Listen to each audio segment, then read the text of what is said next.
स्वागत है सभी साथियों का एक बार पुनः भारतीय विजन क्लासेस में। साथियों, आज की क्लास बहुत ही महत्वपूर्ण है। आज हम भारतीय काव्य शास्त्र को पढ़ेंगे जो बहुत ही महत्वपूर्ण टॉपिक है। आज हम इस महा मैराथन क्लासेस में एक साथ बहुत सारे टॉपिक की चर्चा करेंगे। यह class UGC net, TGT, PGT, BPSC, estate, JSSC, CGL यानी बहुत सारे प्रतियोगी परीक्षा जिनका पेपर हिंदी है उसमें यह जो टॉपिक है ये लगा हुआ है। तो भारतीय काव्य शास्त्र को बहुत ही इजी तरीके से आज हम पढ़ेंगे। तो सभी विद्यार्थियों के लिए क्लास बहुत ही महत्वपूर्ण है। जो विद्यार्थियों को काव्य शास्त्र में समस्याएं हैं, समझ में नहीं आता है, तो इस क्लास को देखें, आपको सब कुछ समझ में आएगा। तो आज हम इस क्लास में सबसे पहले चर्चा करेंगे, काव्य लक्षण को पढ़ेंगे, काव्य हेतु को पढ़ेंगे, काव्य प्रयोजन को पढ़ेंगे, शब्द शक्ति को पढ़ेंगे, रस को पढ़ेंगे, छंद को पढ़ेंगे, अलंकार को पढ़ेंगे, काव्य के भेद जानेंगे, काव्य के गुण जानेंगे, काव्य के दोष जानेंगे और अंत में 100 MCQ भी करेंगे। यानी यह क्लास बहुत ही महत्वपूर्ण होने वाला है।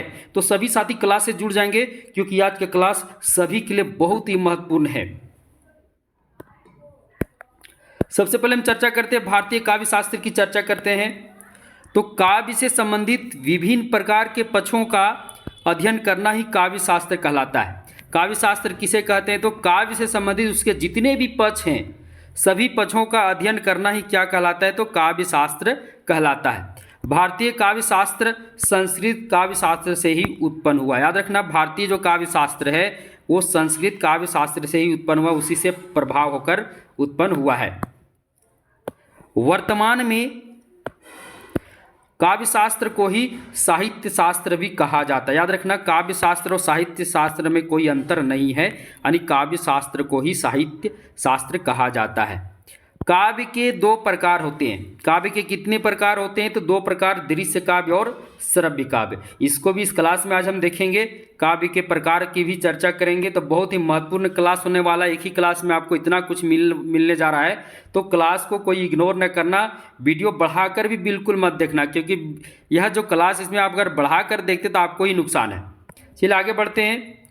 अब काव्य शास्त्र के अंतर्गत क्या क्या हम पढ़ेंगे? तो काव्य लक्षण पढ़ेंगे, काव्य हेतु पढ़ेंगे, काव्य प्रयोजन पढ़ेंगे, काव्य के गुण दोष, इसके अलावा काव्य के भेद, काव्य के भेद के अलावा आपको शब्द शक्ति, अलंकार, रस, छंद सभी को हम पढ़ेंगे।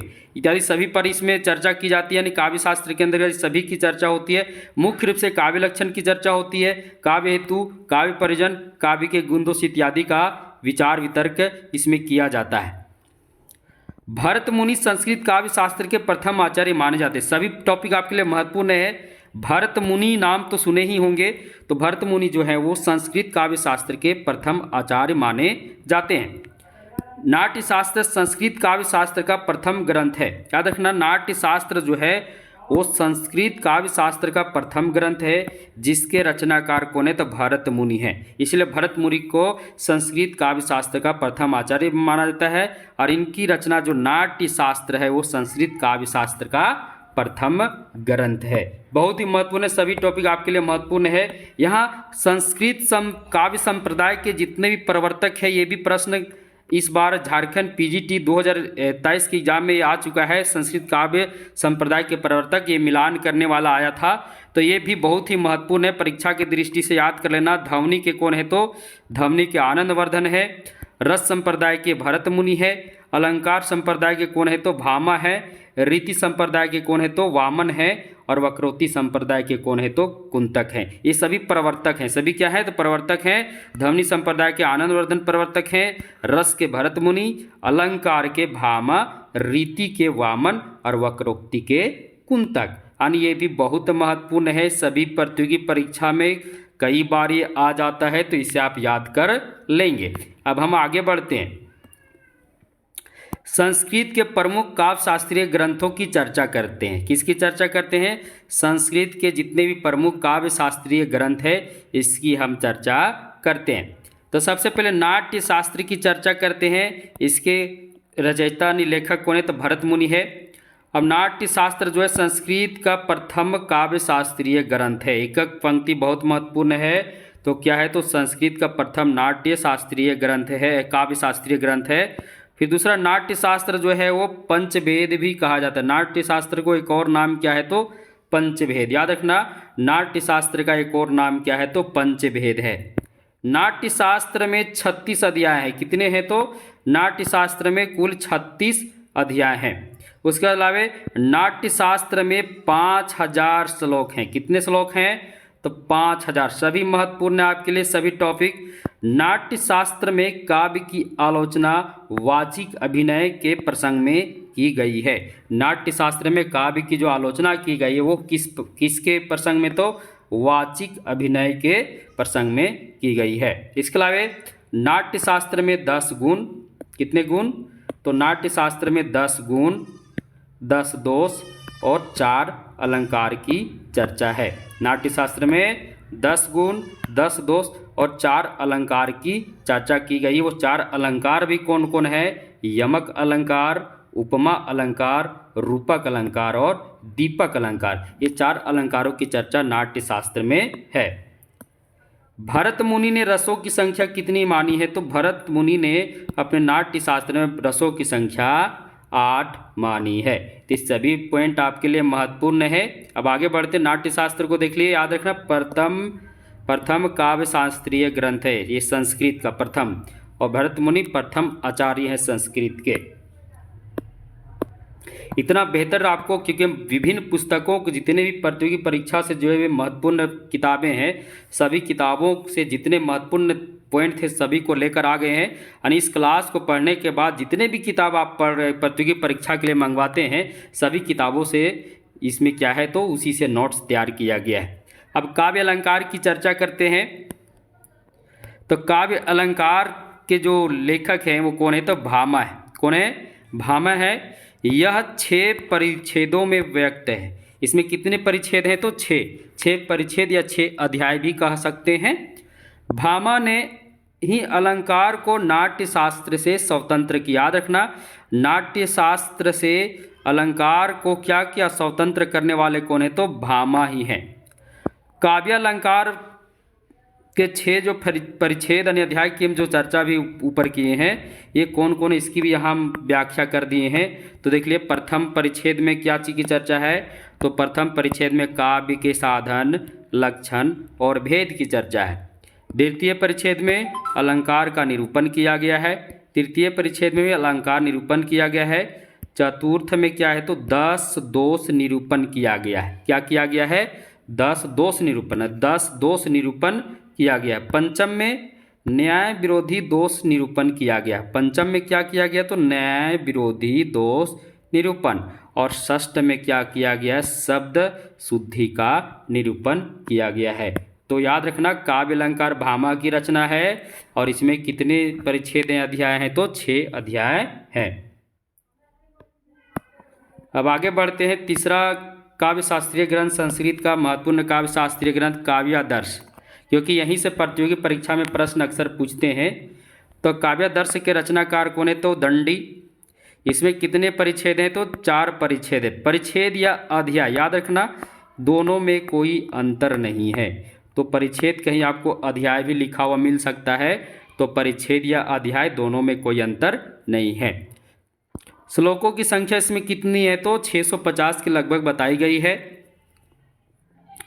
दंडी पल्लव नरेश सिंह विष्णु के सभा पंडित थे। दंडी जो है पल्लव नरेश विष्णु सिंह के क्या थे? तो सभा पंडित थे। तो ये काव्यादर्श के रचनाकार कौन हो गए? दंडी हो गए। 4 परिच्छेद है, 650 श्लोक लगभग में है। अगला महत्वपूर्ण काव्य शास्त्रीय ग्रंथ है संस्कृत का काव्यालंकार सूत्र। क्या है? काव्यालंकार सूत्र। इसके रचयिता कौन है? तो वामन है। कौन है? वामन है। रीति संप्रदाय के प्रवर्तक। वामन को क्या माना जाता है? तो रीति संप्रदाय के प्रवर्तक माना जाता है, जो ऊपर हम चर्चा भी कर चुके हैं। इसकी रचना सूत्रों में की गई। याद रखना बहुत ही महत्वपूर्ण है। इसकी रचना किस में की गई है? तो सूत्रों में की गई है।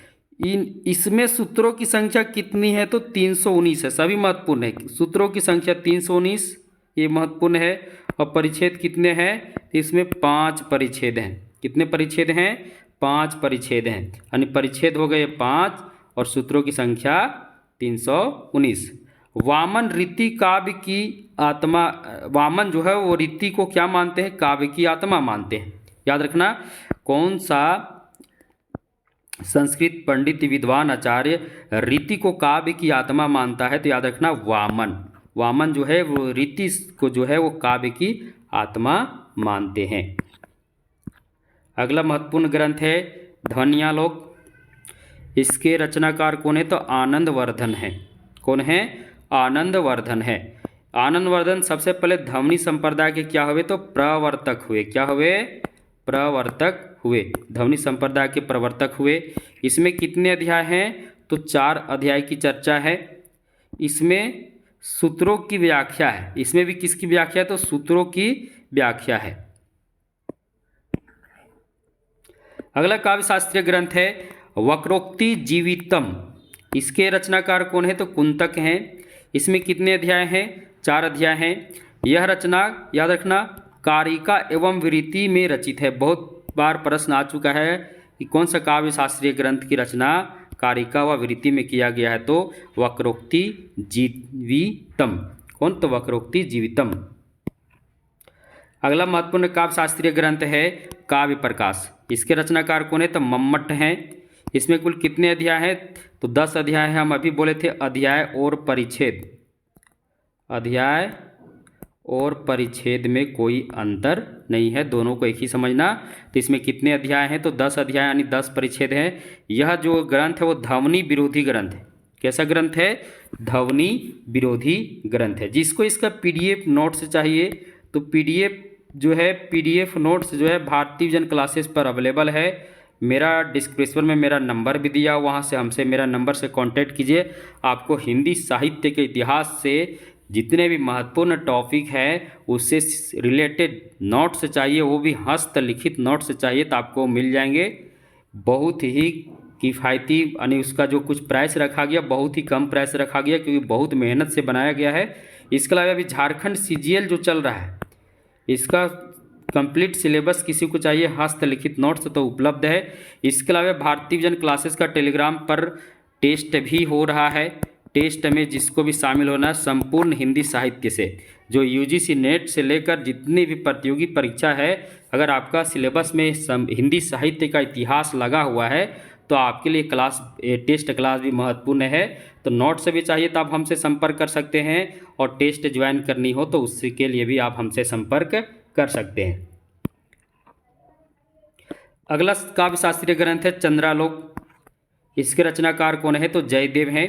इसमें लगभग कितने अध्याय हैं? तो 10 अध्याय हैं। कितने अध्याय हैं? 10 अध्याय हैं। यह किस प्रकार का ग्रंथ है? तो एक अलंकार ग्रंथ है। इसमें कितने श्लोकों की चर्चा है? तो 35 श्लोकों की चर्चा है। तो चंद्रालोक में हमको क्या किया गया? 10 अध्याय अलंकार ग्रंथ। ठीक है, सारे पॉइंट महत्वपूर्ण हैं। अलंकार ग्रंथ हो गया और 35 क्या है इसमें? तो श्लोक हैं। अब आगे चलते हैं। अगला महत्वपूर्ण काव्य शास्त्रीय ग्रंथ है साहित्य दर्पण। इसके रचनाकार कौन है? तो विश्वनाथ जी हैं। कौन है?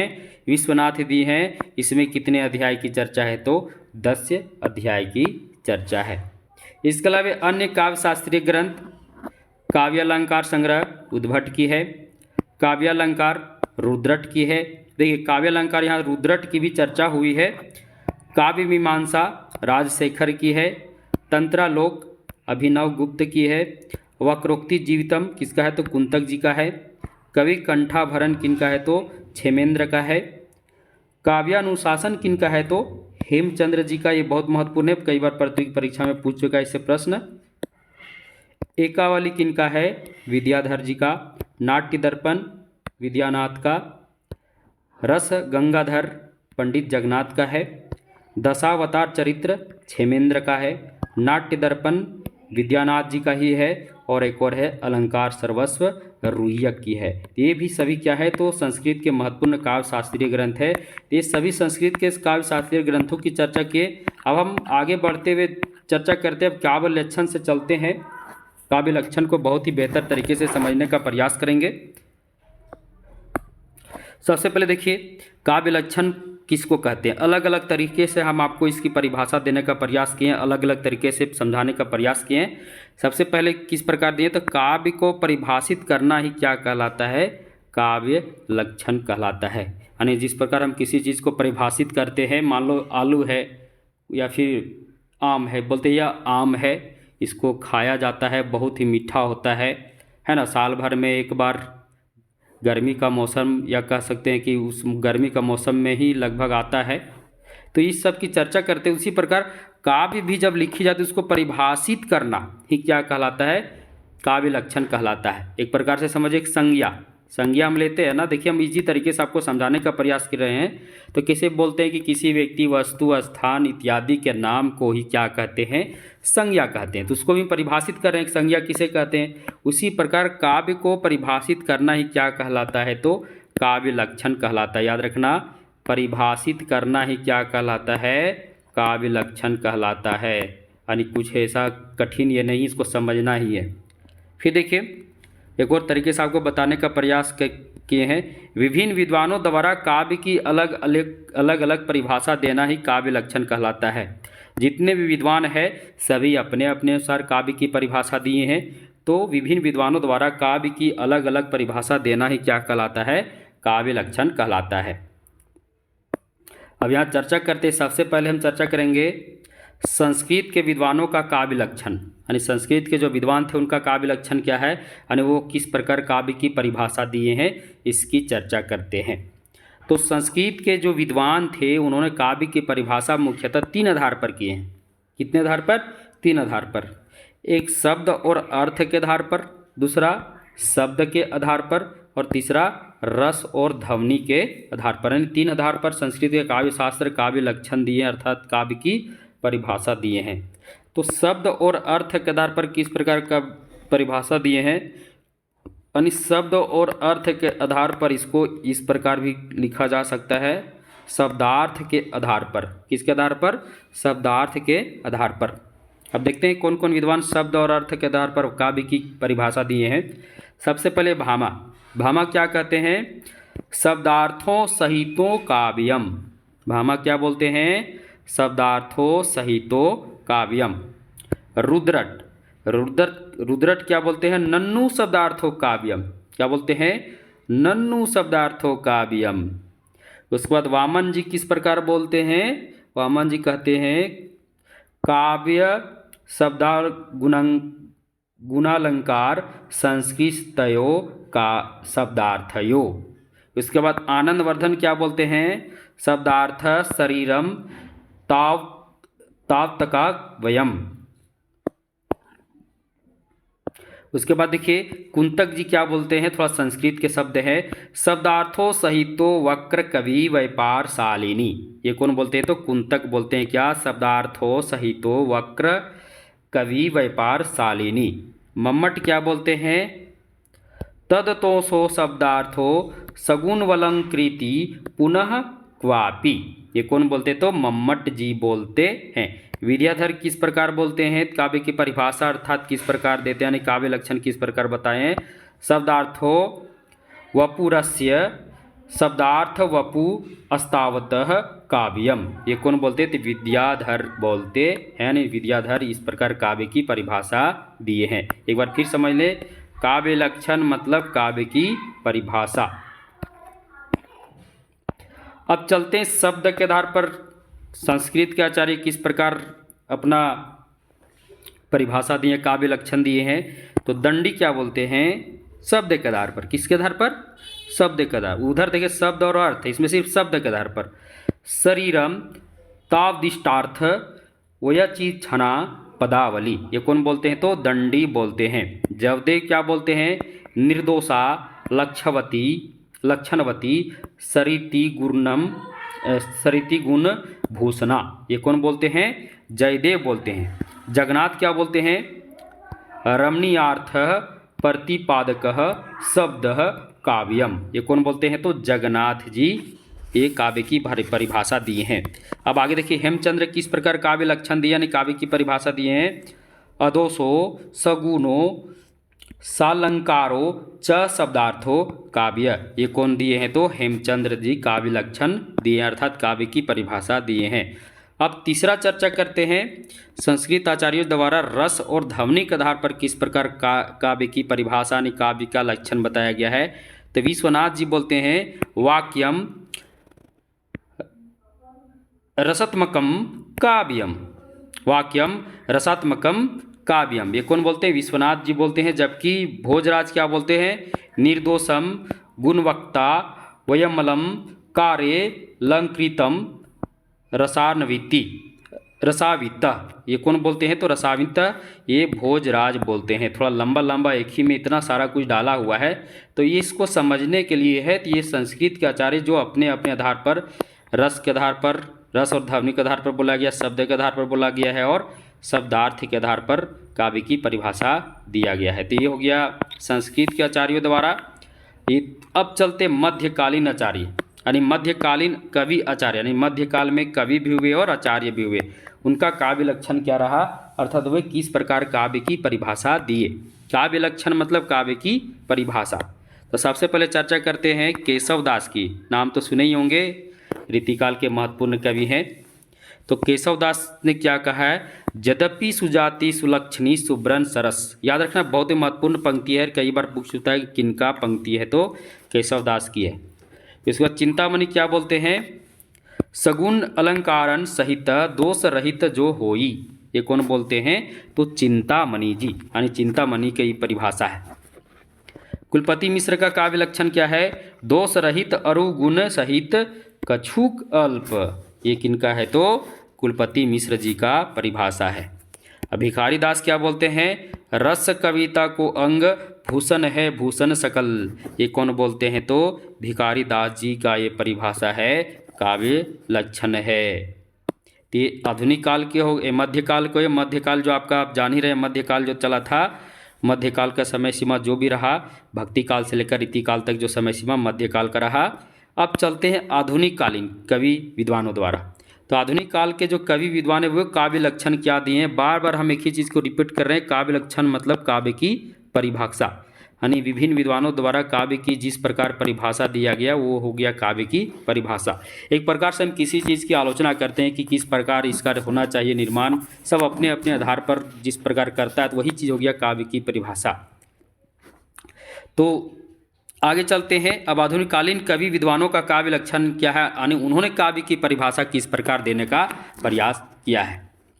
तो सबसे पहले चर्चा करते हैं महावीर प्रसाद द्विवेदी ने क्या अपना परिभाषा दिया, काव्य लक्षण दिया है। अंतःकरण ही वृत्तियों के चित्र का नाम कविता है। यानी अंतःकरण की वृत्तियों, यानी हमारे मन में जो वृत्तियाँ उत्पन्न होती हैं, उन्हीं से जो चित्र हमारे मन में बनता है, उसी से क्या होता है? काव्य की रचना होता है। उसी को क्या बोलते हैं? कविता कहते हैं।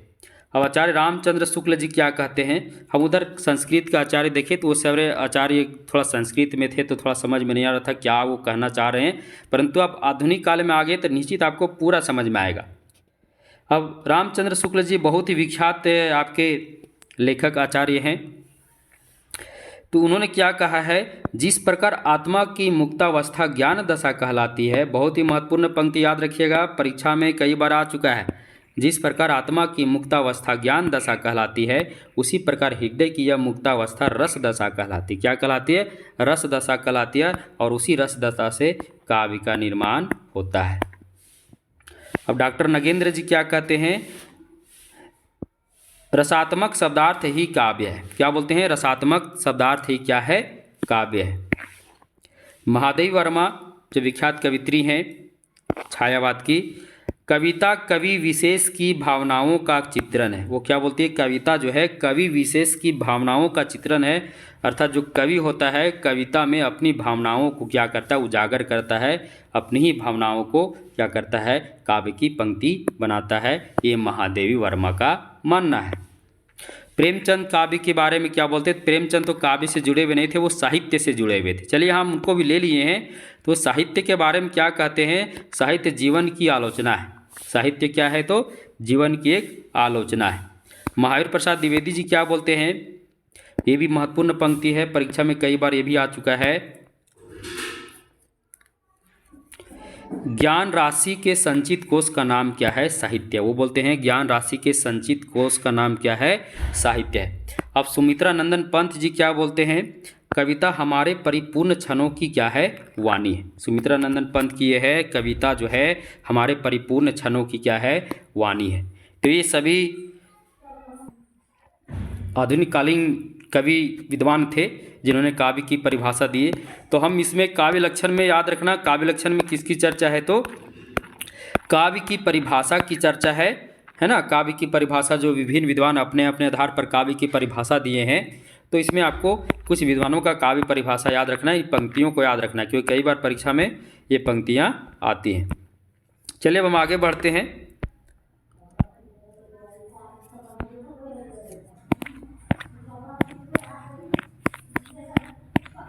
अब काव्य हेतु की चर्चा करते हैं। सारे पॉइंट महत्वपूर्ण है, काव्य हेतु की चर्चा करते हैं।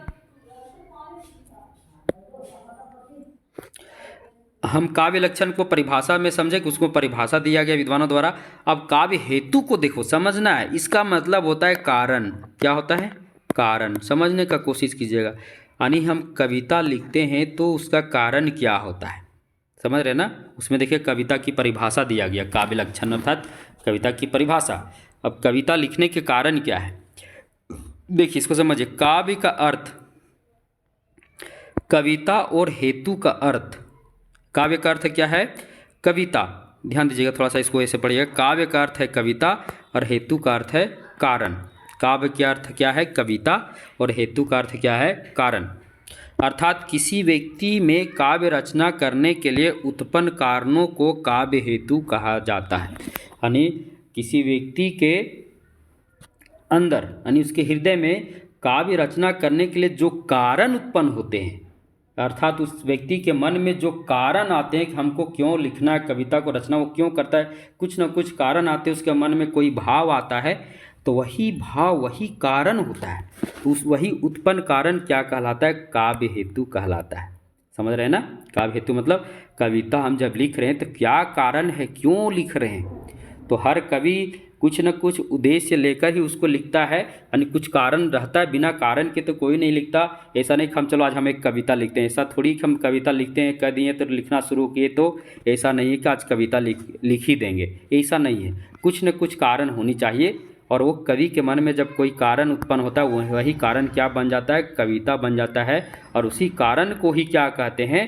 काव्य हेतु कहते हैं। यानी हेतु का शाब्दिक अर्थ क्या होता है? कारण ही होता है। ये अलग अलग तरीक़ों से आपको हम बताने का प्रयास किए हैं, और भी तरीक़ा से आपको काव्य हेतु को समझाते हैं। काव्य की उत्पत्ति, काव्य उत्पत्ति के कारण को ही काव्य हेतु कहते हैं। यानी काव्य जो उत्पत्ति होता है, उसका उत्पन्न होता है, उसका कारण को ही क्या कहते हैं? काव्य हेतु कहते हैं। आगे एक और तरीका समझाने का प्रयास किए हैं। जिन कारणों से एक कवि के मन में काव्य सृजन करने का सामर्थ्य उत्पन्न होते हैं, वे काव्य हेतु कहलाते हैं। यानी जिन कारणों से कवि के मन में काव्य सृजन करने का सामर्थ्य आ जाता है कि नहीं, हमें अब आज कविता लिखना चाहिए इस चीज़ पर, तो वही कारण जो आते हैं, वही कारण क्या कहलाते हैं? काव्य हेतु कहलाते हैं। बहुत अलग अलग तरीक़ों से आपको समझाने का प्रयास किए।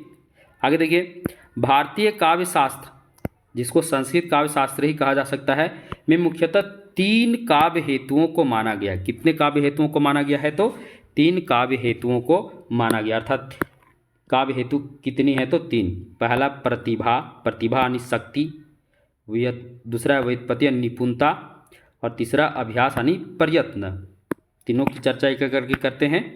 सबसे पहले हम प्रतिभा की चर्चा करते हैं। तो काव्य हेतुओं में प्रतिभा का स्थान क्या है? तो सर्वोपरि है। क्या है? काव्य हेतु में प्रतिभा का जो स्थान है वो सर्वोपरि है। प्रतिभा कविता लिखने की मूल उत्तरदायी शक्ति है। और प्रतिभा क्या है? तो कविता लिखने की मूल उत्तरदायी शक्ति है। किसी भी कवि में उसकी प्रतिभा अर्थात उसकी क्षमता ही काव्य लेखन में उसे सफल बनाता है। अर्थात उसके अंदर अगर प्रतिभा यानी शक्ति यानी क्षमता नहीं होगा तो वो काव्य लेखन नहीं कर पाएगा। तो वही क्या है? तो उसको सफल बनाता है काव्य लेखन में। यानी नए नए भावों को कवि के मन में प्रकट होना ही प्रतिभा कहलाता है। यानी कवि के मन में नए नए भाव आते हैं, वही प्रकट होना क्या कहलाता है? प्रतिभा कहलाता है। अलग अलग तरीके से आपको समझाने का प्रयास किए। अब दूसरा देखिए, व्युत्पत्ति क्या है? विभिन्न काव्यों, शास्त्रों और लोक व्यवहार से प्राप्त ज्ञान व्युत्पत्ति कहलाता है। व्युत्पत्ति का अर्थ होता है उत्पत्ति अर्थात उत्पन्न। जब किसी व्यक्ति के मन में उचित अनुचित को समझने का ज्ञान प्राप्त होता है, उसे ही व्युत्पत्ति कहते हैं। यानी जब किसी व्यक्ति के मन में उचित क्या है, अनुचित क्या है, इसको समझने का ज्ञान अगर उसके अंदर प्राप्त हो जाता है, उसमें उत्पन्न हो जाता है, उसी को क्या कहते हैं? उसी को व्युत्पत्ति कहते हैं। देखिए राजशेखर का एक प्रसिद्ध कथन भी है, इसको समझ लेंगे।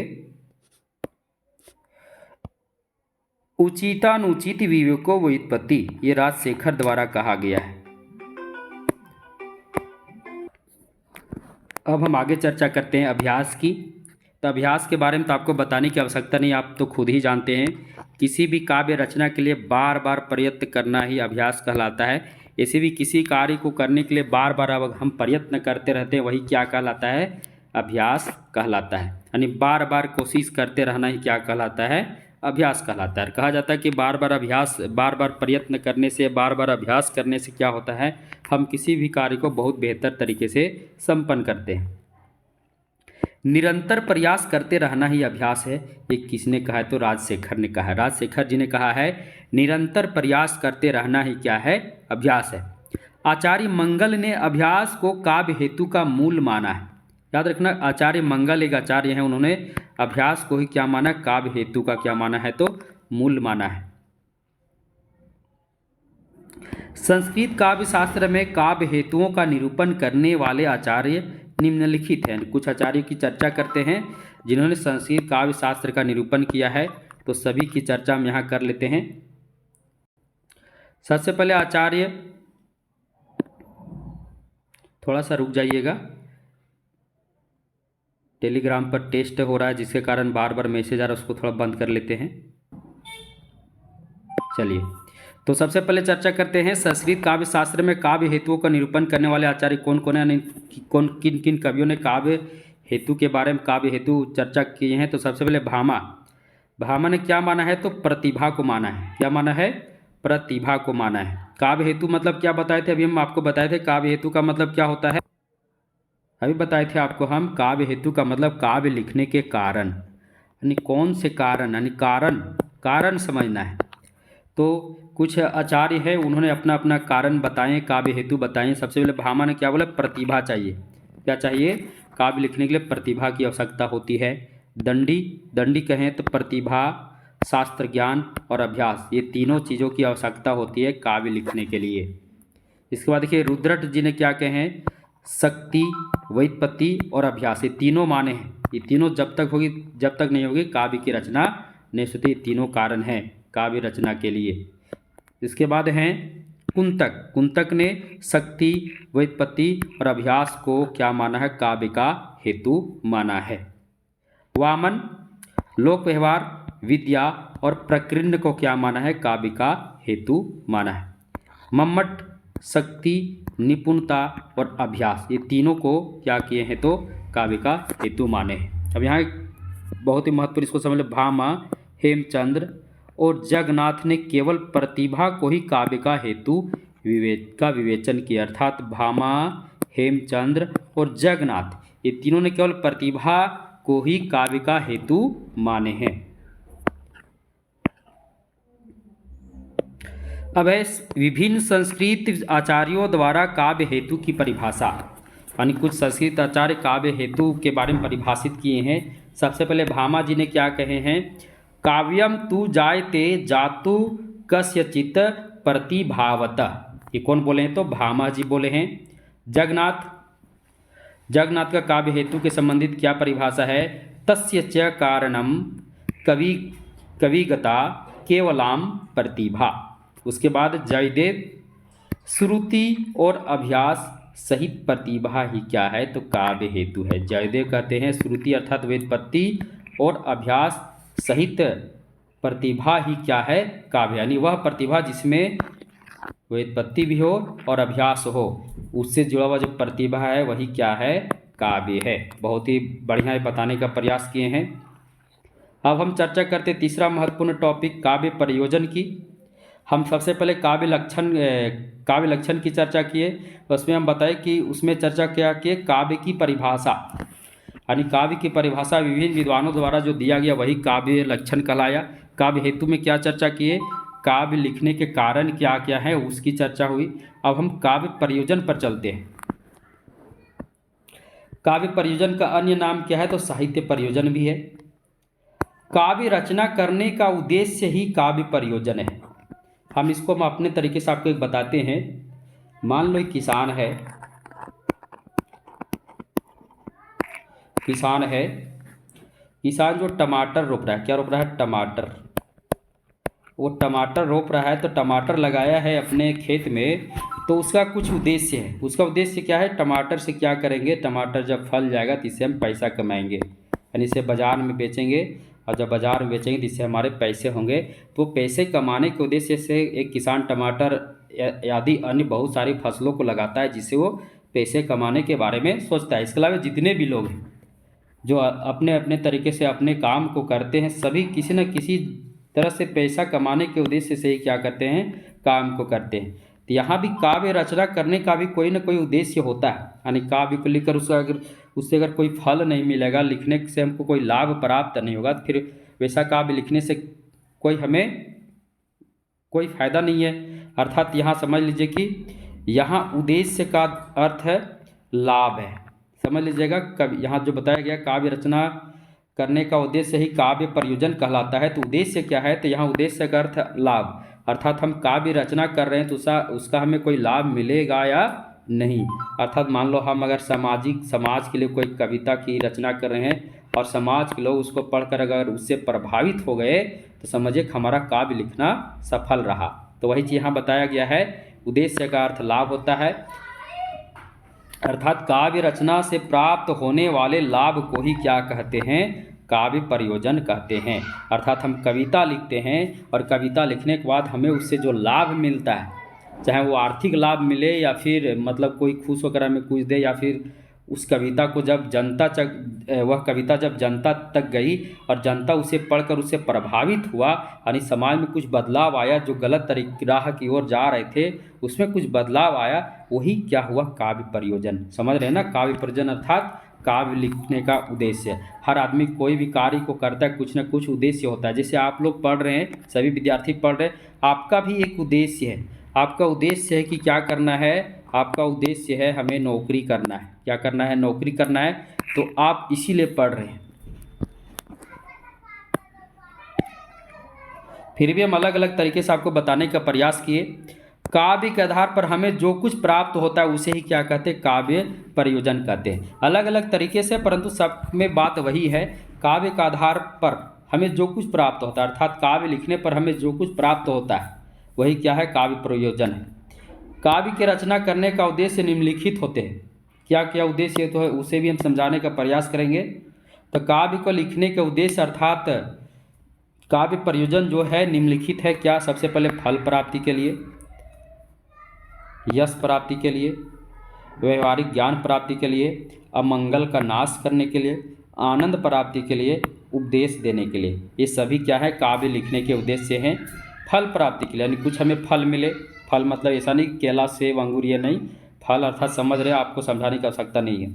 यश प्राप्ति, कोई अपना नाम कमाना चाहता है तो इसके लिए भी काव्य रचना करता है।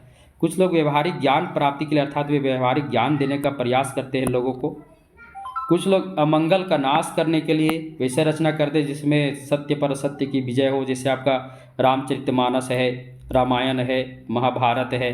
ये सभी रचनाओं में क्या किया गया? असत्य पर सत्य की विजय की चर्चा है। आनंद प्राप्ति के लिए, कुछ लोग आनंद की प्राप्ति के लिए भी क्या करता है? काव्य रचना करता है। और एक और है उपदेश देने के लिए, कुछ लोग उपदेश देता है कुछ काव्य के आधार पर। ये सभी क्या है? तो काव्य रचना करने के उद्देश्य यानी काव्य के प्रयोजन है। अब यहाँ बहुत ही बेहतरीन तरीके से आपके लिए लेकर आए हैं। मुझे उम्मीद है कि आपको सारा टॉपिक समझ में आने वाला है। अब देखिए, आदिकाल के जो कवि थे वो काव्य रचना करते थे, उनका क्या उद्देश्य था?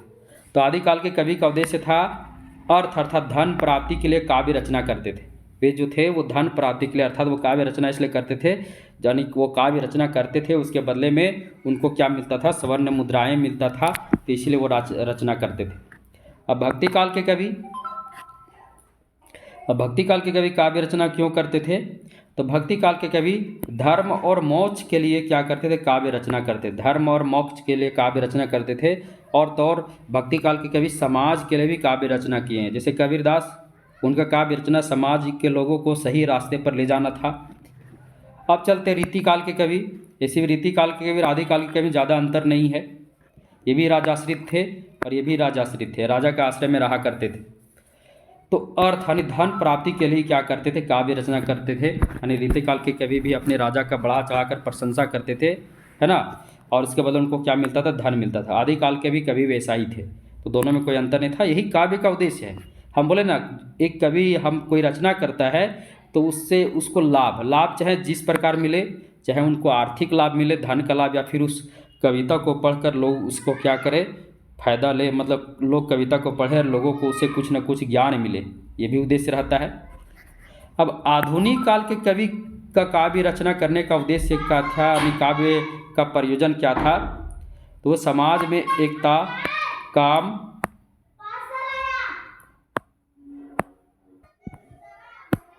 राष्ट्रीयता और अर्थ के उद्देश्य को लेकर काव्य रचना करते थे। यानी समझिए कि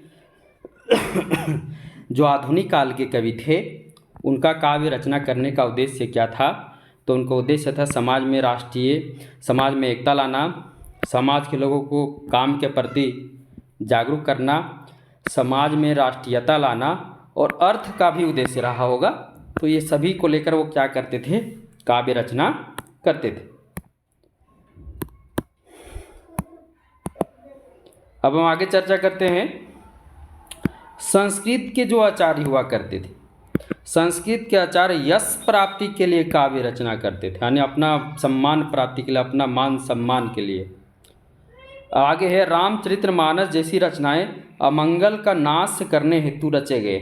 आज हम रामचरितमानस जो तुलसीदास की महत्वपूर्ण रचना है, महाकाव्य है, तो इसकी रचना असत्य पर सत्य की विजय के लिए की गई। इस रचना को पढ़ने के बाद आदमी के मन में आता है कि असत्य पर सत्य की विजय होती ही है ना। संस्कृत के जो आचार्य आनंद प्राप्ति, उपदेश, व्यवहारिक ज्ञान इत्यादि के लिए भी क्या करते थे, काव्य रचना करते थे। तो काव्य प्रयोजन का मतलब आपको समझ में आ गया होगा, यानी रचना करने का उद्देश्य, काव्य रचना करने का उद्देश्य यानी जो उससे हमको लाभ मिलता है। तो हमें उम्मीद है कि ये भी टॉपिक आपको समझ में आ गया होगा।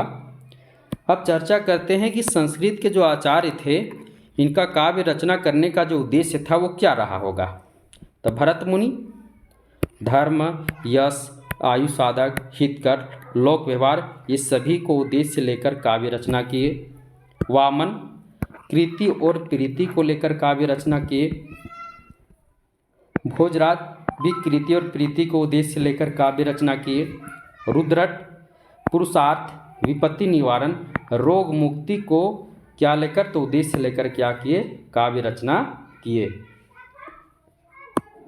अब हम आगे चर्चा करते हैं हिंदी कवियों का काव्य रचना करने का उद्देश्य क्या रहा होगा, उन्होंने क्या उद्देश्य लेकर कहा। सबसे पहले जायसी का देखते हैं।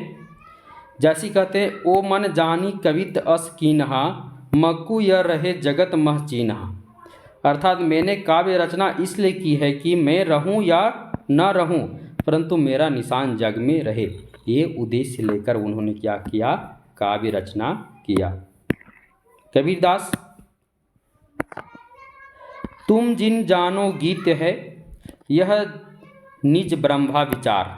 अर्थात वो कहते हैं तुम इसे सिर्फ गीत समझते हो, परंतु यह सत्य को जानने की राह है। ये जो कविता है वो सत्य को जानने की राह है।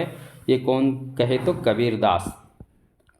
तुलसीदास, कृति भनति भूति भली सोई, सुर सरी सम सबकर हित होई। अर्थात सबका हित होने की बात की उन्होंने। उनका उद्देश्य था कि काव्य रचना से सबका हित होता है, अर्थात उसमें काव्य रचना करने से, उस काव्य को पढ़ने से सबका हित होता है, क्योंकि उपदेश देने का ही ये कार्य किए थे। रामचंद्र शुक्ल जी क्या कहते हैं, इनका काव्य रचना करने का उद्देश्य देखिए, काव्य का अंतिम लक्ष्य जगत को मार्मिक पक्षों का प्रत्यक्षीकरण करके उसके साथ मनुष्य का हृदय सामंजस्य प्रतिस्थापित करना। अर्थात काव्य का अंतिम लक्ष्य यह है कि जगत के मार्मिक पक्षों का प्रत्यक्षीकरण करके उसके साथ मनुष्य हृदय का क्या करना, सामंजस्य प्रतिस्थापन करना, अर्थात सामंजस्य को बिठाना। मैथिली शरण गुप्त जी क्या कहते हैं, इनका उद्देश्य क्या था, केवल मनोरंजन न कवि का कर्म होना चाहिए। वो कहते हैं केवल मनोरंजन ही न कवि का कर्म होना चाहिए। ये पंक्ति भी बहुत महत्वपूर्ण है, कई प्रतियोगी परीक्षा में आ चुका है। आगे महावीर प्रसाद द्विवेदी जी क्या कहते हैं? तो महावीर प्रसाद द्विवेदी जी कहते हैं, ज्ञान का विस्तार और आनंद की अनुभूति ही काव्य का उद्देश्य है। इनका काव्य का उद्देश्य क्या रहा? तो इनका काव्य का उद्देश्य रहा, काव्य लिखने का उद्देश्य कि ज्ञान का विस्तार और आनंद की अनुभूति ही काव्य का उद्देश्य है। डॉक्टर नगेंद्र, आत्माभिव्यक्ति ही काव्य का क्या है? उद्देश्य है। क्या है? काव्य का उद्देश्य है। हजारी प्रसाद द्विवेदी जी का काव्य लिखने का उद्देश्य क्या है? तो मानव कल्याण। इनका क्या है? तो काव्य लिखने का काव्य प्रयोजन, जो इनका काव्य प्रयोजन अर्थात काव्य लिखने का उद्देश्य, तो मानव कल्याण को ये काव्य का उद्देश्य माने, काव्य का प्रयोजन माने। मुझे उम्मीद है कि आपको बहुत ही बढ़िया से तीनों टॉपिक समझ में आ गया। हम 3 टॉपिक यहाँ चर्चा किए। कौन कौन से टॉपिक? तो फिर से उसकी चर्चा करते हैं। हम सबसे पहले चर्चा किए काव्य लक्षण की। तो काव्य लक्षण में क्या जाने? तो काव्य लक्षण में जाने कविता के जो परिभाषा विभिन्न कवियों द्वारा दिया गया, यानी सभी अपने अपने आधार पर काव्य को परिभाषित किए। उसके बाद हम देखें काव्य हेतु की चर्चा किए। तो काव्य हेतु में क्या चर्चा किए? काव्य हेतु में यह जाने कि काव्य लिखने के कारण, काव्य हेतु में कारण, काव्य लक्षण में परिभाषा और काव्य प्रयोजन में उद्देश्य, यानी परिभाषा, उद्देश्य, परिभाषा, कारण और उद्देश्य, ये तीनों चीज़ों के बारे में जाने। क्योंकि यही 3 टॉपिक बहुत ही महत्वपूर्ण रहे और इन 3 टॉपिक को समझने में विद्यार्थियों को बहुत ही दिक्कत होते, पर हमें उम्मीद है कि आपको ये समझ में आ गया होगा।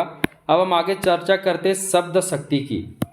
किसकी चर्चा करते हैं? शब्द शक्ति की। थोड़ा क्लास जरूर लंबा है, परंतु आपको यहाँ बहुत कुछ है मिलने वाला है एक ही क्लास में। शब्द के अर्थ को समझने की शक्ति को शब्द शक्ति कहते हैं। क्या कहते हैं? शब्द के अर्थ को समझने की शक्ति को क्या कहते हैं? तो शब्द शक्ति कहते हैं। क्या कहते हैं? शब्द शक्ति कहते हैं।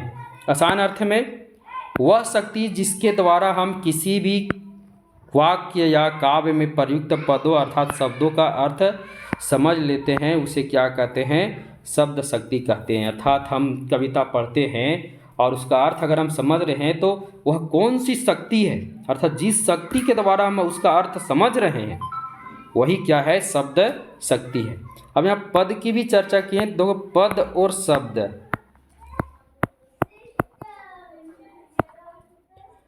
शब्द है ना, पद और शब्द, ये क्या है? तो याद रखना पद और शब्द में कोई अंतर नहीं होता है। जब तक शब्द से कोई पंक्ति नहीं बना, कोई वाक्य नहीं बना, तब तक वो शब्द कहलाता है। और जैसे ही शब्द का प्रयोग कहाँ किया जाता है? किसी काव्य की पंक्ति बनाने में या फिर किसी वाक्य में जब उसका प्रयोग हो जाता है तो वहाँ शब्द क्या कहलाता है?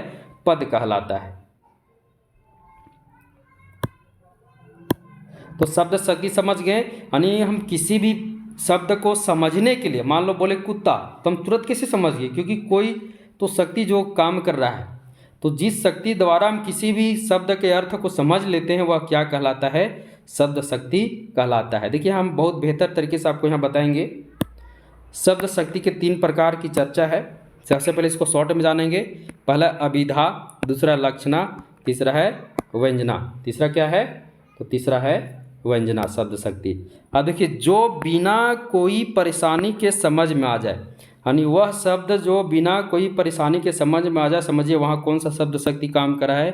अभिधा शब्द शक्ति काम कर रहा है। जैसे कुत्ता दौड़ रहा है, लड़के पढ़ रहे हैं। अब यहाँ कुत्ता और लड़कों के बारे में हम आसानी से जान रहे हैं कि वे क्या हैं और क्या कर रहे हैं, यानी कुत्ता को भी जान रहे हैं, लड़के को भी जान रहे हैं। कुत्ता क्या कर रहा है? दौड़ रहा है, लड़के पढ़ रहे हैं, ये भी जान रहे हैं। आसानी से इसका अर्थ को हम समझ रहे हैं। तो किसी भी काव्य हो या वाक्य में जो शब्द प्रयुक्त हैं उसका अर्थ आसानी से जान लीजिएगा, बिना कोई परेशानी के, बिल्कुल सरल तरीके से समझ लेना। वो क्या है? वहाँ पर अभिधा शब्द शक्ति है। उसके बाद लक्षणा शब्द शक्ति में क्या है? जिस शब्द में किसी की लक्षण की चर्चा हो, जिस शब्द में किसी की लक्षणा मतलब लक्षण की चर्चा हो। जैसे घर में लोग कैसे कहते हैं? जैसे मान लो मोहन गधा है, क्या कहते हैं? मोहन गधा है। तुम क्या हो? तुम बैल हो, ऐसे कहता है ना। एकदम उल्लू जैसा क्या काम करता है? ऐसे बहुत सारे लोग किसी का उदाहरण देते, मान लो ऐसे भी लोग बोलते हैं सोहन शेर है, शेर का बच्चा है, ऐसा भी लोग कह देते हैं। तो इस तरह चर्चा करते, बहुत तरह से तारीफ करते। तो यहाँ मोहन गधा है। अब देखिए यहाँ मोहन को गधा कहा गया है, परंतु मोहन तो आदमी है, मोहन गधा मतलब जानवर तो नहीं है, परंतु उसके लक्षण उसमें दिख रहे हैं, इसलिए मोहन को क्या कहा गया, गधा कहा गया। तो यहाँ हम समझ रहे हैं मोहन गधा है अर्थात मूर्ख है, बिल्कुल कुछ नहीं जानता है, इसके बदले वहाँ पर गधा का प्रयोग किया गया है। जैसे आप लोग बचपन में पढ़े होंगे जरूर, आपको आपके शिक्षक लोग आपको बैल, गधा, उल्लू, न जाने क्या क्या कहे होंगे। गाली में लोग कुत्ता कहे का बोल देता है किसी को, ऐसा थोड़ी कुत्ता कहेगा तो कुत्ता वो हो गया, ऐसा नहीं है। उसका लक्षण एक प्रकार से लक्षण के आधार पर बोला जाता है। मुझे उम्मीद है समझ में आ रहा है, लक्षण मतलब लक्षण क्या, तो लक्षण। आगे है व्यंजना शब्द शक्ति। अब जिस वाक्य में प्रयुक्त शब्द के अर्थ को लोग अपनी सुविधा और आवश्यकता के अनुसार अलग अलग अर्थों में लेते हैं उसे व्यंजना शब्द शक्ति कहते हैं। इसको ऐसे समझिए, मान लो कोई ऐसा शब्द आया जिसको लोग अपने अपने सुविधा अनुसार जी क्या करते हैं, उसको अपने अपने सुविधा अनुसार क्या करते हैं, उसका अर्थ ले लेते हैं, उसी को क्या कहते हैं, व्यंजना शब्द शक्ति कहते हैं। अर्थात जहाँ अभिधा और लक्षणा काम करना बंद कर देता है वहाँ कौन सा शब्द शक्ति आता है, तो व्यंजना शब्द शक्ति आता है। यहाँ पर व्यंजना हो जाएगा, थोड़ा सा मिस्टेक हो गया है, यहाँ क्या हो जाएगा, व्यंजना। अब इसको हम बहुत बेहतरीन तरीके से नीचे देखेंगे। सबसे पहले अभिधा को देखते हैं। अभिधा का भी हम बता दिए। वाक्य और काव्य में प्रयुक्त वह शब्द जिसे पढ़ते या सुनते ही उसका अर्थ समझ में आ जाए उसे क्या कहते हैं, अभिधा शब्द शक्ति कहते हैं। यानी वाक्य या काव्य में जो शब्द प्रयोग हुआ है उसका हम अर्थ तुरंत जान लिए, देखते ही उसको जैसे पढ़े, जैसे देखे, उसके बारे में जैसे सुने जान गए। जैसे लड़का दौड़ रहा है, तुरंत जान गए कौन दौड़ रहा है, लड़का दौड़ रहा है। राम खा रहा है, कौन खा, राम खा रहा है, यानी तुरंत जान गए, जैसे उसका आवाज़ सुने या जैसे सुने। तो ये समझ लिए अभिधा शब्द शक्ति वही है जो हमको तुरंत में समझ में आ जाए। हमारे सामने जो भी शब्द आए उसे देखते हम जान गए कि इसमें क्या हो रहा है, उसका मतलब पूरा अर्थ जान जाए। वैसे शब्द जो लोक प्रचलित और सरल होते हैं, वैसे शब्द क्या होते हैं जो हमें तुरंत समझ में आ जाते हैं, वे शब्द लोक प्रचलित होते हैं, अर्थात सरल भी होते हैं और लोक प्रचलित यानी बहुत प्रचलन। मान लो कुत्ता है, भेड़ है, गधा है ना, या फिर कोई नाम भी है, किताब है, कॉपी है, क्या ये सभी प्रचलन में है, तुरंत जान लेते हैं। अभिधा शब्द शक्ति वाच्यार्थ के, याद रखना, अभिधा शब्द शक्ति वाच्यार्थ पर आधारित होता है। किस पर, तो वाच्यार्थ पर आधारित होता है।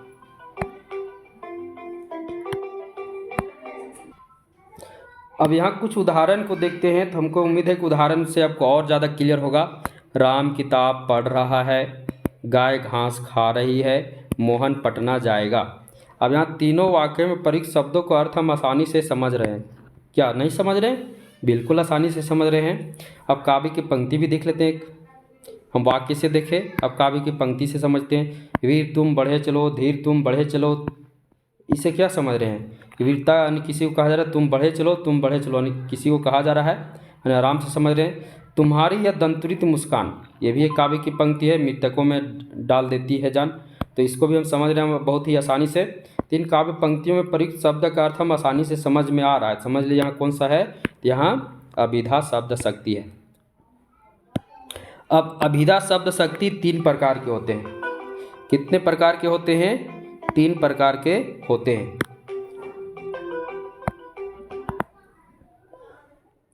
अभिधा शब्द शक्ति के तीन प्रकार होते हैं, इसकी भी चर्चा करते हैं। रूढ़ा अभिधा शब्द शक्ति, यौगिक अभिधा शब्द शक्ति और योगरूढ़ अभिधा शब्द शक्ति। रूढ़ा में अर्थात आता है बालक, हाथी, बंदर, इसको हम आसानी से जान भी लेते हैं। जातिवाचक शब्द होते हैं, इसे हम आसानी से जान लेते हैं।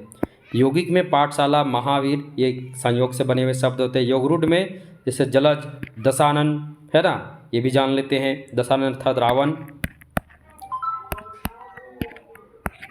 जलज मतलब कमल, यानी इसे भी जान लेते हैं। तो ये सभी क्या पर्यायवाची शब्द इनके कहे जा सकते हैं। तो यहाँ पर जो चर्चा है अभिधा शब्द शक्ति के तीन प्रकार, रूढ़ा शब्द शक्ति, यौगिक शब्द शक्ति और योगरूढ़ शब्द शक्ति, ये तीनों क्या हैं, तो यह अभिधा शब्द शक्ति के तीन प्रकार हैं। अभिधा शब्द शक्ति मुझे उम्मीद आपको समझ में आ गया होगा। एकदम समझ लीजिए, आसान शब्द में जिस शब्द का अर्थ आप तुरंत जान लेते हैं, समझ लिए वो क्या है, अभिधा शब्द शक्ति वहाँ प्रयोग किया गया है। अब चर्चा करते हैं लक्षणा शब्द शक्ति का। वाक्य या काव्य में पंक्तियों में प्रयुक्त वह शब्द, वाक्य या काव्य दोनों हम लिए हैं, और क्योंकि इसका प्रयोग तो वाक्य में ही होता है या फिर काव्य के पंक्तियों में ही होता है। काव्य का पंक्ति दे देगा और पूछेगा इसमें कौन सा शब्द शक्ति है, इसलिए हम लिए हैं वाक्य और काव्य के पंक्तियों में प्रयुक्त वह शब्द जिसका अर्थ सीधी सीधी ना होकर सीधा सीधी ना होकर उसमें किसी के लक्षण दिखाया गया हो, वहाँ पर हम लक्षणों के आधार पर शब्द का अर्थ ग्रहण करते हैं। अर्थात वाक्य या काव्य के पंक्तियों में प्रयुक्त जो शब्द रहता है उसका अर्थ सीधा सीधी हमें समझ में नहीं आता है, यानी वो किस प्रकार रहता है, उसका हम अर्थ किस प्रकार लेते हैं, उसके लक्षणों के आधार पर उसका अर्थ हम ग्रहण करते हैं। जैसे उदाहरण यहाँ फिर से लिए हैं, वह लड़का शेर है, वह लड़का शेर है। ऐसा थोड़ी वह लड़का शेर है तो शेर मतलब शेर जो जानवर है वो शेर है, ऐसा तो नहीं है, परंतु उसके लक्षण हैं, उसके काम ऐसे हैं, उस लड़के के काम ऐसे हैं, यानी शेरों जैसे काम है, शेर जैसे एकदम बहादुरी के काम है, इसीलिए उसको शेर कहा गया है। मोहन गधा है, मोहन क्या है, गधा है। अब इसको गधा कहा गया, मोहन तो आदमी है पर गधा जानवर तो नहीं है, परंतु इसके काम ऐसे हैं गधे वाले कि लोग इसे क्या कहते हैं, तो गधा कहते हैं। तो ये भी आपको समझ में आ गया होगा किस प्रकार हम लक्षणा शब्द शक्ति को समझ सकते हैं। इसको हम क्या करते हैं, इसमें किसी के लक्षण दिखाई देते हैं, थोड़ा सा हंसी भी आ रहा है, किसी के लक्षण दिखाई देते हैं और उस लक्षण के आधार पर अर्थ को ग्रहण करते हैं। ऐसा नहीं कि मोहन गधा है तो गधा नहीं, जानवर नहीं है, और या किसी गधे का नाम मोहन नहीं हो सकता है, ऐसा तो शायद ही होगा। और वह लड़का शेर है, इसका मतलब शेर नहीं हो गया है, शेर जैसा उसका काम है, अरे उसके काम के आधार पर उसको हम शेर कह दिए, और उसके काम के आधार पर उसको हम क्या कह दिए, मोहन के काम पर हम उसको गधा कह दिए। यहाँ प्रयुक्त शेर और गधा जानवर हैं, परंतु लड़का शेर नहीं है और मोहन गधा नहीं है, बस उसके लक्षण उसमें विद्यमान है। मुझे उम्मीद है आपको ये भी समझ में आ गया होगा। हम आसान तरीके से आपको समझाने का प्रयास करते हैं। लक्षणा शब्द शक्ति के दो भेद होते हैं, इसके भी कितने भेद होते हैं, दो भेद, रूढ़ि लक्षणा और प्रयोजनवती लक्षणा। दो लक्षण होते हैं, रूढ़ि लक्षणा और प्रयोजनवती लक्षणा। जहाँ परंपरा के आधार पर हम अर्थ ग्रहण करते हैं वहाँ रूढ़ि लक्षणा, और जहाँ उद्देश्य के आधार पर हम अर्थ ग्रहण करते हैं वहाँ कौन सा लक्षणा, तो प्रयोजनवती लक्षणा। ये दो भेद खाली याद रखना। लक्षणा के कितने भेद, दो भेद, अभिधा के तीन भेद, ये चीज़ याद रखना क्योंकि परीक्षा में यही सब पूछता है। आगे चर्चा करते हैं व्यंजना शब्द शक्ति की। जिस शब्द का अर्थ अभिधा या लक्षणा के आधार पर ना होकर व्यंजना के आधार पर हो वहाँ कौन सा शब्द शक्ति होता है, तो व्यंजना शब्द शक्ति होता है। व्यंजना शब्द शक्ति जो है शब्द और अर्थ दोनों पर आधारित होता है। व्यंजना शब्द शक्ति जो होता है वो शब्द के आधार पर भी होता है और अर्थ के भी आधार पर होता है, यानी दोनों पर आधारित होता है। साधारण अर्थ में समझने का प्रयास करते हैं। जिस शब्द का अर्थ को लोग अपनी अपनी सुविधा अनुसार समझते हैं उसे लक्षणा शब्द शक्ति कहते हैं, यानी शब्द का अर्थ लोग अपनी अपनी सुविधा अनुसार समझते हैं। एक प्रकार से जहाँ लक्षणा और अभिधा काम करना बंद कर देता है वहाँ कौन सा शब्द शक्ति आ जाता है, वहाँ व्यंजना शब्द शक्ति आ जाता है। यहाँ पर थोड़ा सा रुक जाइएगा, यहाँ पर लक्षणा आ गया, इसको व्यंजना पढ़िएगा, ये मिस्टेक से लक्षणा लिखा गया है। यहाँ पर क्या आएगा, तो यहाँ आप इसको व्यंजना पढ़ना, क्या पढ़ना, व्यंजना शब्द शक्ति, है ना, क्योंकि यहाँ मिस्टेक से ऐसा हो गया है, तो इसको पढ़ना व्यंजना शब्द शक्ति। तो जिस शब्द का अर्थ लोग अपनी अपनी सुविधा अनुसार समझते हैं उसे क्या कहते हैं, तो उसे कहते हैं यहाँ व्यंजना हो जाएगा, व्यंजना शब्द शक्ति कहते हैं। उदाहरण, सुबह 8 बज गए। अब सुबह 8 बज गए, रात को पहरा देने वाला जो आदमी है वो किस अर्थ में लगा, वो इस अर्थ में लगा कि मुझे अब घर जाना है, मुझे अब कहाँ जाना है, घर जाना है। उसके लिए वो अब जो 8 बजा है वो अपने आधार पर लेगा, यानी उसकी छुट्टी हो गई, ये समझेगा। स्कूल जाने वाला बच्चा क्या समझेगा, तो स्कूल जाने वाला बच्चा समझेगा कि हमें अब स्कूल की तैयारी करना है, यानी इस अर्थ में लगा 8 बज गया, नहीं हमें स्कूल जाना है, यानी सुबह 8 बज गए। अब एक घर में काम करने वाले जो गृहिणी है वो अपने घर के कामों को उसमें जोड़ देगी। वो अगर सुबह 8 बजे तो सोची खाना बनाना है और अपने बच्चों को भी तैयार करना है स्कूल के लिए, इस अर्थ में लेगी। अब कर्मचारी जो ऑफिस जाने की तैयारियों में से अगर जोड़ कर देखेंगे, क्योंकि जो कर्मचारी तुरंत कहेंगे नहीं हमें ऑफिस जाना, जल्दी तैयार होना है, तो सभी अपने अपने तरीके से क्या करेंगे, इसके अर्थ को ग्रहण करेंगे, है ना। अब एक और उदाहरण लेते हैं। आज 2 अक्टूबर है। आज क्या है? 2 अक्टूबर है। कोई दिन के रूप में गिना गया, आज 2 अक्टूबर है। कल क्या था? कल 3 अक्टूबर होगा। ऐसा लोग कल क्या है तो कल 3 अक्टूबर, मतलब कल क्या होगा? 3 अक्टूबर होगा। अब कोई गांधी जी के जन्म दिवस को जोड़कर देखेगा, सही बात है। आज 2 अक्टूबर है, आज किनका जन्म दिवस है? गांधी जी का जन्म दिवस है। कोई शास्त्री जी का जन्म दिवस जोड़कर देखेगा, आज 2 अक्टूबर, आज लाल बहादुर शास्त्री जी का जन्म दिवस है। कोई किसी की शादी का सालगिरह अगर होगा 2 अक्टूबर को तो वो कहेगा सालगिरह है ना। सब अपने अपने तरीके से क्या करेगा? जोड़ कर देखेगा। तो वही बात हुआ, कोई 2 अक्टूबर को दिन को जन्म दिवस के रूप में देखेगा, कोई सालगिरह के रूप में देखेगा। किसी के अगर सब अपने अपने तरीके से, क्योंकि सबका कुछ न कुछ अपना तरीका रहता है। तो वहाँ पर कौन सा शब्द शक्ति होता है? व्यंजना, यानी अपने अपने आधार पर व्यंजना करते हैं, अपने अपने आधार पर क्या करते हैं? किसी भी शब्द का अर्थ लोग अपने अपने आधार पर ग्रहण करते हैं। वहाँ पर कौन सा शब्द शक्ति? तो व्यंजना शब्द शक्ति।